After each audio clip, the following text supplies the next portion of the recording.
Raider Nation, welcome back. Another episode of the Raiders Draft Podcast coming your way this week from the Big 12 Pro Day in Frisco, Texas, home of the Dallas Cowboys, and where they practice. But this week, home to the Big 12, 16 Big 12 schools, 200 plus prospects here competing. As we welcome you back, Rhett Lewis, Bucky Brooks, excited to be back with you, Buck.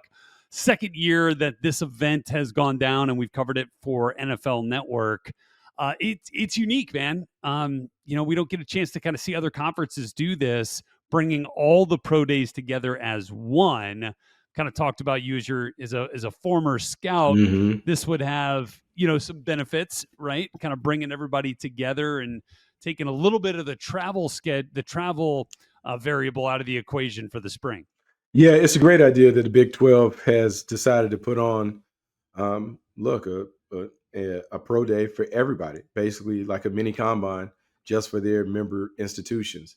What it does is it provides a ton of exposure for every draft eligible senior to basically have an opportunity to work out in front of all 32 teams, representatives from those teams, maybe multiple representatives for those teams in attendance, to ensure that everyone gets seen and everyone gets a fair opportunity to potentially play football beyond college. In the past, you were kind of subject to the schedule that scouts have assembled, the number of notable prospects that are in your area could drive and determine whether high-level scouts get to your pro day. Well, by having one pro day at a central location that everyone knows about, everyone can send a representative to, it increases the odds that all of your players are going to have an opportunity to play at the NFL level. Yeah, and as we're recording, this show this week, we've had the offensive linemen and the defensive linemen go through their drills. And look, there's certainly some guys.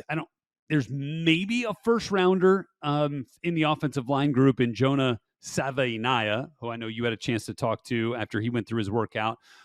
Tackle prospect, has played inside as well at Arizona. And then there's a couple other guys like Caleb Rogers from Texas Tech, Wyatt Milam, Logan Brown from Kansas, that we're going to be talking about as potential day two guys. So there is talent here out and competing. And, like for a player like Savainaya, Buck, he ran sub 5 seconds as a 300-pound offensive lineman at the combine. So decided to stand on those numbers. And then we got a chance to watch him, in the drills. And boy, it felt like he moved around really well. And maybe a guy that you're talking about kind of early in that second round. And we'll get to this here later in the episode. What we want to do for you is kind of identify some perfect pairings. We'll talk about how the Raiders could find a guy at 6 and then a guy at 37 overall in the second round and pair those together to really kind of build this roster, even more. So he could be a guy you're talking about in that range for the Raiders in the second round, talking about Savainaya. Yeah, Savainaya is definitely in the range. We talk about day 2 grades and the Raiders having a pick at 37. You're talking about 5 picks into the draft on day 2. And when you're talking about a player like Savainaya, what you're saying is, okay, I have this player who plays tackle, but he's built like an interior blocker. He's had success playing multiple positions, but his best opportunity to start and potentially be a dominant player is on the interior, 6'3", 339 pounds. He has mauler brawler skills that you see on tape. He's stout and sturdy in the middle. And then when you talk to the coaches, the general managers, the people around the program, they just talk about the IQ, the toughness, the tenacity that he brings. Why wouldn't you like a player like that? And as you have to go back to Pete Carroll and his history. As you think about Pete Carroll and what the Raiders likely want to do, they want to run the football. They want to move people off the line of scrimmage. They want to make sure that they can control the game by having a dominant running attack, a complementary vertical attack. This guy fits the bill. So at the top of the second round, he very well could be available. And depending upon what happens early, that could be a player that you certainly have your eye on late as you're trying to build out the perfect plan for the first 2 days. Sure. Yeah, that's a good way to kind of frame the conversation there. So we'll get into some more of those options, for the Raiders in the second round and pairing it up with what we might see happen at 6 overall, which I think, the calculus is, has probably changed, at least externally, a little bit based on the fact that Geno Smith is now, Mm-hmm. in the fold at quarterback. It erases, a little bit of the need, right, to go out and get a big time, signal caller there in the top 10, especially in a draft where there are fewer than we've seen in recent years. Mm-hmm. And so we'll get into some of that as well. Also, out on NFL.com right now, you have revised and updated your latest top 5 positional rankings. So I want to take this week to look at some of the Mm-hmm. offensive players. And look, starting at we don't have to go too long here on the quarterbacks. Kind of for the reasons that I just mentioned here. I'm not sure that is still on the table. Certainly could be. Mm-hmm. If you feel like a guy is going to be a franchise quarterback, at some point you're going to take it if you have that opportunity. So would certainly not be surprised. But again, kind of erases a little bit of that burning need by having Geno Smith around. So you still got Shedeur Sanders at 1, Cam Ward at 2, Jackson Dart checks in at 3, Milroe and McCord. That's relatively unchanged. But Yeah. I know you're going to get a chance to talk to Coach Prime, and you're going to talk to Mm-hmm. Shedeur a little bit. What are you kind of interested in finding out about Shedeur Sanders? So what I'm interested in finding out from Shedeur, one, I kind of want to hear about some of the meetings and the speculation that came out about the meetings about being aloof Yeah, and disinterested in the conversations with some of those guys, because to me that's really telling. It's telling in one of two ways. One, he's not mature enough to kind of handle it like a professional meeting, which I don't necessarily think is the case. Um, right. but it's odd to hear multiple quarterback coaches or multiple people that have been in rooms kind of paint that picture that he didn't seem like he was really into us in a major way. That that to me is disturbing. If they're proceeding with two, they have Yeah, assurances that he's going to be taken at a certain point, and so they're like, what difference does it make? Regardless, it's one of those conversations that you want to have, because why wouldn't you take every meeting like it's an important meeting? We don't know what's going to happen. We've been doing this long enough where we were running the show, oh yeah, Wentz versus Golf, and within it seemed like a week span, someone shoots up to the top. The Rams shoot up to the top, the Eagles shoot up to number 2, and quarterbacks that we didn't know if they were going to be 1 or 2 suddenly become 1 and 2 off the board. The same thing could happen if Tennessee Titans move out, if the Cleveland Browns move out. There could be a team that we don't know about that sneaks in. You want to give yourself every opportunity to be the first or second pick in the draft. The yeah, conversation is, when we talk about these top fives, um, the top fives for me are how I anticipate people playing, not how I view them to be taken off the board. It seems like the sure, general consensus is Cam Ward is going to be the number 1 overall pick. That there is yeah, the fascination over the tools, the talent, the alpha dog leadership ability, the turnaround stories that he's had at Incarnate Word, what he did at Washington State, how he capped it off at the U, what FBS leader in touchdowns, 158, 59, whatever it was. Look, he is an absolute stud and baller. My only reservation, the reason why I kind of lean towards Sanders, is the management from Sanders to me appears to be better. But look, it's okay, hard to deny that Cam Ward is the yeah. superior athlete, the superior thrower when it comes to arm talent. And his moxie and dog signals maybe a more mature player when we come to that conversation about what you look for in a franchise quarterback. Yeah, I think that's a good way to frame that conversation. And then I truly believe that this could be a year of the second round quarterback. Like Mm-hmm. I think we're going to see some QBs go in the second. Tyler Shuck, I think Jalen Milroe could certainly fit that bill. Jackson Dart, I know a lot of people have talked about getting Mm-hmm. some mock drafts that have put him way up there. It's a A little little rich for rich. me. I like the player, A little but I don't know rich. that I feel comfortable there in the top 10. So there's that. Where does Quinn Ewers fall? Will Howard. This day 2 will be really interesting when it comes to the quarterbacks. Want to get to the running backs. And again, I think this is a place where you and I are gonna, Mm-hmm. have some room for conversation when we talk perfect pairings for the Raiders here in the first and second round, because I think you could make a case that there will be a running back available to take Yeah. at both spots Mm. at 6 and at 37, Bucky. And you've had a couple of the running backs from Ohio State rise in your board. Yeah. So Amari Hampton are 1 and 2. But then the conversation coming out of the combine is Travion Henderson versus Quinshon Judkins, his teammate, Yes. um, and which one is the better Buckeye. The thing about it is Travion Henderson, when you watch during the regular season, he appeared to be the cast meow, the big play specialist, the one that they leaned on when they needed that explosive play. But then you see Quinshon Judkins work out. And then you see, I mean, you see him at Sub 5 or sub 220 4 540. at Yeah. 220 plus pounds, sub 5, sub Yeah. 4 540. And then you go back and look at the tape, and you're like, man, this dude, obviously he can play, but you wonder, is there more meat on the bone when it comes to what he could be as the workhorse runner? And sometimes you're victimized by the fact that they had a split load backfield. Two talented players sharing responsibilities in the backfield, very similar to in the NFL, we saw Jahmyr Gibbs and David Montgomery operate that way. But can Judkins or Henderson, can they be an RB1? I'm familiar with taking a chance like that because Josh Jacobs was kind of like that when he was coming out of Alabama. Remember, he was splitting Yeah. time with multiple guys in the backfield, and it was kind of a one-year wonder in terms of his production. He made contributions on teams and made some catches, but he hadn't been the full-time guy. And then you get him into the league, and he is a bona fide star. Maybe one of those guys, Henderson or Judkins, has that ability to be a true RB1, even Yeah. though they've been in a committee situation. Sure. I think that's really fascinating to me. And I think, if you really look at it kind of back to back, Judkins might feel like a little bit more of a natural runner Mm-hmm. than Travion at times. He got more of the first and second down touches, more often, more consistently. But Travion has done that in his past at Ohio State. He did it. He was a freshman of the year in the conference back 3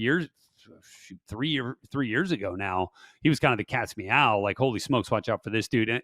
But again, I think what Travion brings to me and it kind of conjures up visions of what the Lions did when they got Jahmyr Gibbs to pair with a power back in David Montgomery. Travion gives you a little bit of that home run ability that Jahmyr Gibbs can get. Now, he's not, I don't think he's there with the, the complete athletic profile that we saw from Gibbs, but I think that's what you're kind of looking for when you pull the trigger on Travion Henderson right there. And those two guys moved up in your rankings. Caleb Johnson from Iowa ran a little bit slower than I think we thought he might run at the combine, ends up dropping out.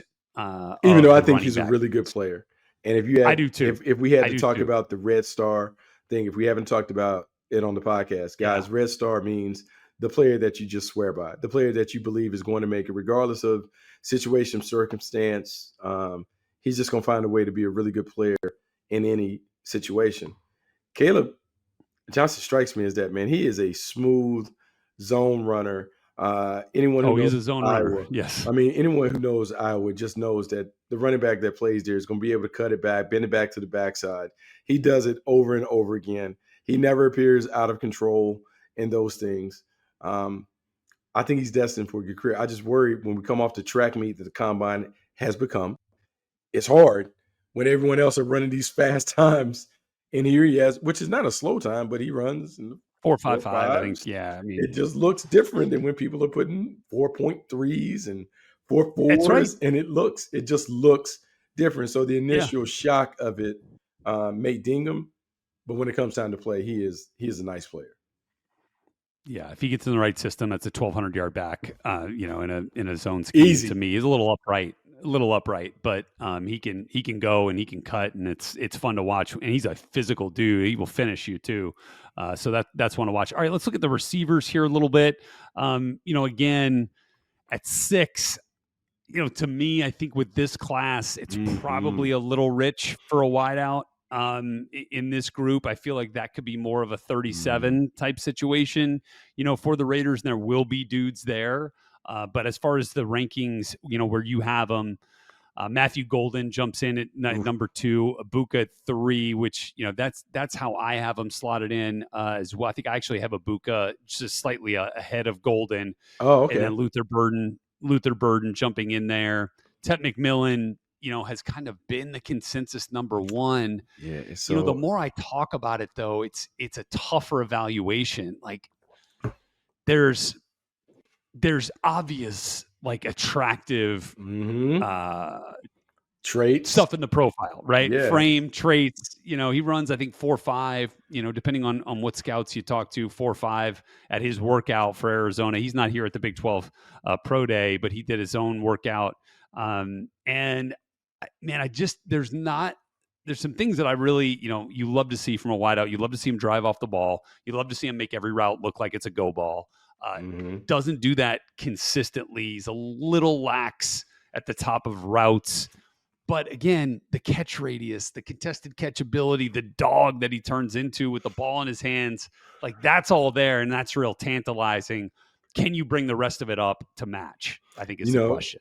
so a part of my curiosity when it comes to the matchup of T Mac and the Raiders, Pete Carroll's connections in Southern California, like just knowing Yeah. the background and being able to get so much of the background on T Mac from when he was in high school, Servite High School, Santa Ana, like Orange County.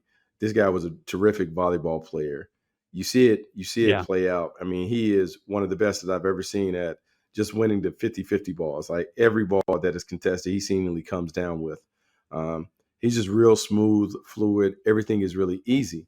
Um, I talked to the general manager from the Wildcats, Goska Crowd, and he Yeah. just talked about, there's this maybe misconception over T Mac because he's so quiet that he doesn't kind of self promote. He's not flamboyant or boisterous. So you just kind of figure out where he's coming from. But the guy is super productive. He has dog in him. He's wired the right way. It is what you're saying though. Like he's kind of a smooth. You want to see maybe more Yeah. oomph and It's a burst in little bit, those things, yeah, a little bit but more go, go, yeah, go, and particularly when you're comparing him to like a Matthew Golden who's 5'11", and it looks like the shot out of a road runner, cannon at 4.3. Yeah. and T Mac is smoother. Uh, This wide receiver class to me comes down to flavors of ice cream and what it is that you like and what you need. Because as much as I can rave about T Mac and I can rave about Golden, I mean, there are times where I remember looking at Abuka over the past 3 years and just being smitten with his talents and how coming into it Pro. before he kind Total of got pro. overshadowed by Jeremiah Smith. I mean, Yeah. he's a pro, and the Buckeyes have produced so many pros. You like, I mean, look, you just like the product. You like how they come into the league. I mean, really, when was the last time that a highly decorated Buckeye flop? They haven't. Like they've all Yeah. been. I mean, they've all Yeah. been It's fairly it's hard. If he somehow gets out of the first round, and I mean, right like that to now. me, Walk the card up. that's a send in the card at 37. Yeah, if he's there in the second round, I doubt it. I doubt it at this point. I think like if you're talking about, receivers, in that light, you're going to be looking at, maybe Luther Burden is there at 37, although I could see him certainly going in the first 32. I think you're talking Mhm. like Jack Besh. I think you're talking Trey Harris from Ole Miss. I think you're talking, other guys that we'll get to here when we get to some of those perfect pairings. But I think that's a position to watch. In terms of value, I think you might get more bang for your buck in the second round Oh, with this group of guys. and it's Yeah, like there's so many into the players. I third too. mean, I mean, Yeah, there's so many players that you can talk about. Like, I mean, we yeah, talk about Trey Harris, and like Trey Harris was a dominant player at Ole Miss, and he runs in the 4.5, so everyone cools on him. that's But I right. can't get out of my mind just how he dominated in the SEC against top competition. And there's so many other guys that Yep. we can talk about. I mean, just so Yeah. so so many wide Oh, yeah. receivers. So you're right. The second It's a round, deep group. yeah, the second round is super deep. So this is an interesting one here. When we get to the tackle, and look, the tight ends again, Brock Bowers.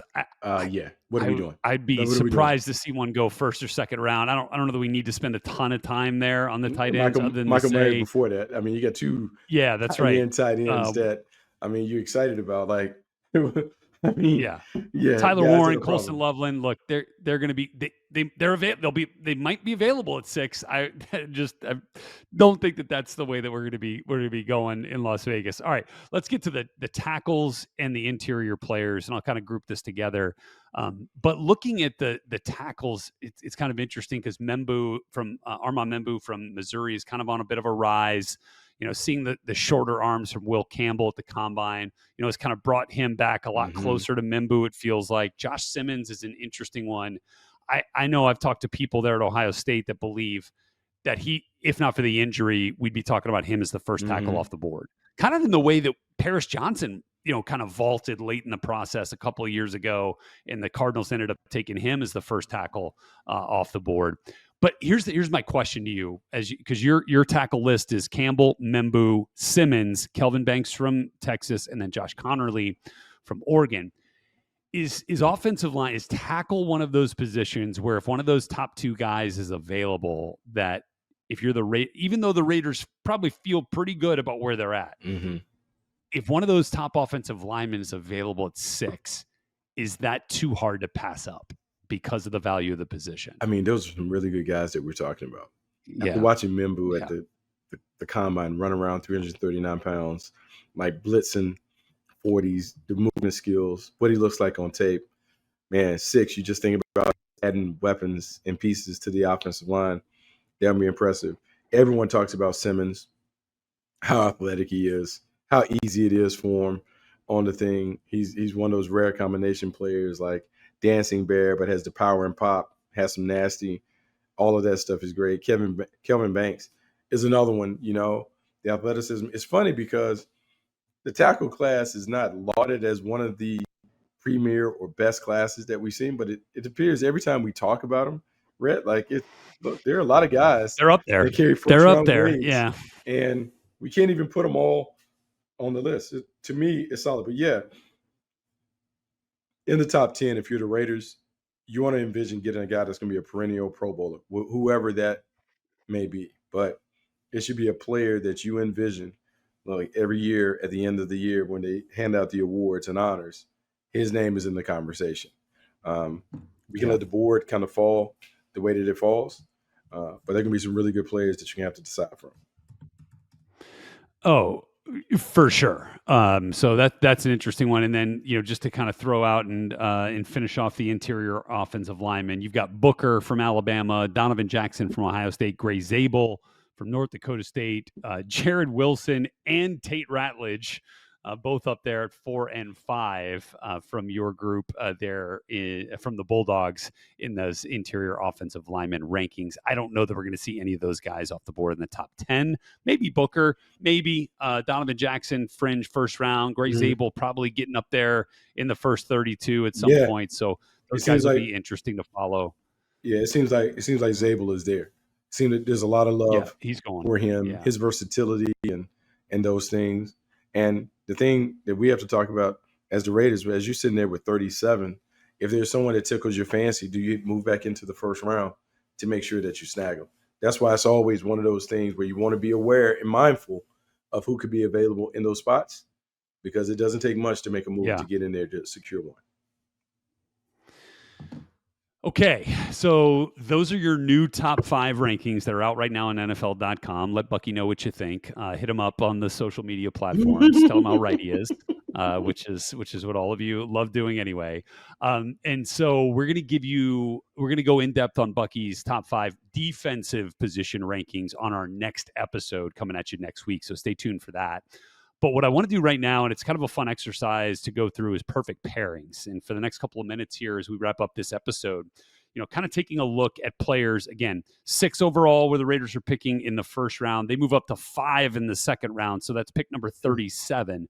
So packaging a couple of players together that makes sense to kind of continue to build a championship foundation for Pete Carroll and John Spytek and Mark Davis there in Las Vegas. So I'll give you the floor at 6 and 37 right now. Give me a potential perfect pairing. Okay, I'm just going to take it off your reaction, like something that you would be very excited about if we were able to take home Ashton Genty at 6 and Emeka Ibuka at 37. Oof. Because that's a realistic scenario that could work out. To me, that would be the maybe almost ideal. It's dreamy, right? Because now we've not only given the offense a workhorse running back, an RB1 who can learn, Raheem Mostert being able to play there in some capacity, and then the wide receiver working with Brock Bowers, being able to just have Brock Bowles, Michael Mayer, a book. I mean, like, how can we not like that part? I mean, you just talked about being able to go, and for Geno Smith, being able to keep him in his comfort zone where, look, man, we're run, we're play action, we're occasional shots, we're working the middle of the field. A lot to like Yeah. about that offense right there. I would agree with you. Man, Ginty is going to be so intriguing in It's the right top there. It's 10 right there. because, look, I mean, Falcons took Bijan in the top 10, 8. and I don't think anyone's sitting there, Bucky, and saying, oh boy, shouldn't have done that. No, Mm-hmm. I think he's really ascending and showing you just how Yes. special a player he is. Jahmyr Gibbs went, 12. early 12s, right? 12. So, I mean, Mm-hmm. like in the grand scheme of things, if you take a running back at 6 in today's landscape, is it that much different? Like, does it feel like it's that much more? I'm kind of with you there. But I'll throw out a different name because I think Mm-hmm. one of the interesting things now with Cam Ward kind of feeling like that momentum's growing towards a pairing Mm-hmm. with Tennessee at number 1. It's going to push Abdul Carter down, right, to number 2, Oof. maybe one spot. Mm-hmm. Where does Travis Hunter go? And do the Giants fix their need at quarterback there at 3, or are they going to still be waiting for Aaron Rodgers or whatever? And if they take a quarterback there at 3, all right, so now you're talking about Travis Hunter still on the board at 4. Mm. Mason Graham is still on the board as the top defensive lineman. Jalen Walker is still out there. So I'm going to say, I would say in this scenario, the Patriots might look past Hunter, Mm-hmm. saying that maybe they see him more as a corner, and they feel like it's more prudent to protect Drake May with a big guy in front. And let's say they take Membu at 4. Mm. That's going to be hard. It's going to be hard to pass up Hunter. So you're going to be looking, then the Raiders are going to be faced with a decision Hard. on Mason Graham and Travis Hunter, or Travis Hunter at 6, depending on what happens at 5 with the Jags. Well, I assume wouldn't let Travis Hunter fall past them at 5. I mean, I don't know. Like, maybe, like, Yeah. you like to think that Travis Hunter would be gone, but yeah, Travis Hunter could be sitting right there for the Raiders to take. And if you go back, look, historic days, Al Davis would never let Travis Hunter get past him. If he ran the time to check off the box, meaning if he ran 4.4 sub 4.4, 4.4 Yeah. or lower, he would be a Raider all day. Just the versatility, all the things that he can do, how exciting he is as a playmaker, you're all over it. The thing about it, Yeah. if you're the Raiders, like, one, I don't think he's a luxury pick.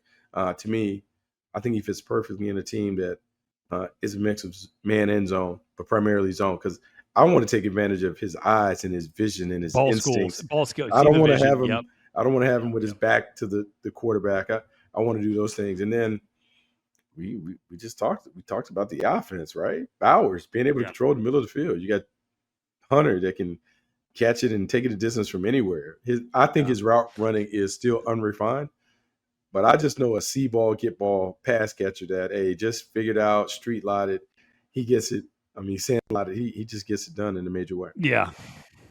So here's what I'll throw at you then. Let's say that Travis Hunter goes at 5. If you're the Raiders and you're sitting here, here's one potential.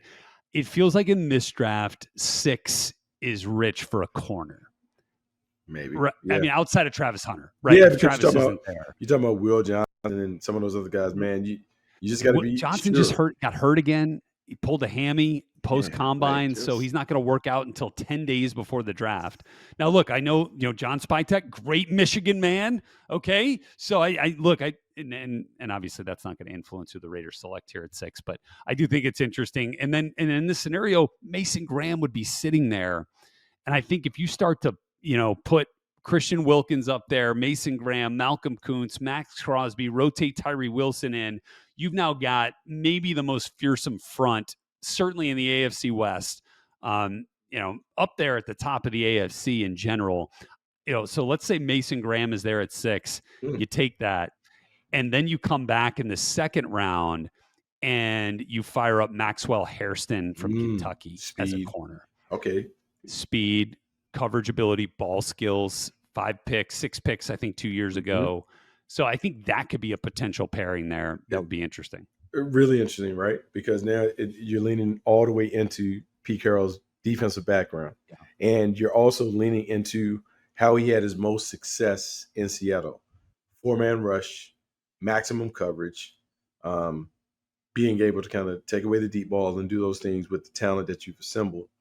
Um, and it's hard not to like that. Like Yeah. Maxwell is speedy and quick and outside ability, but also nickel ability, which is a key role.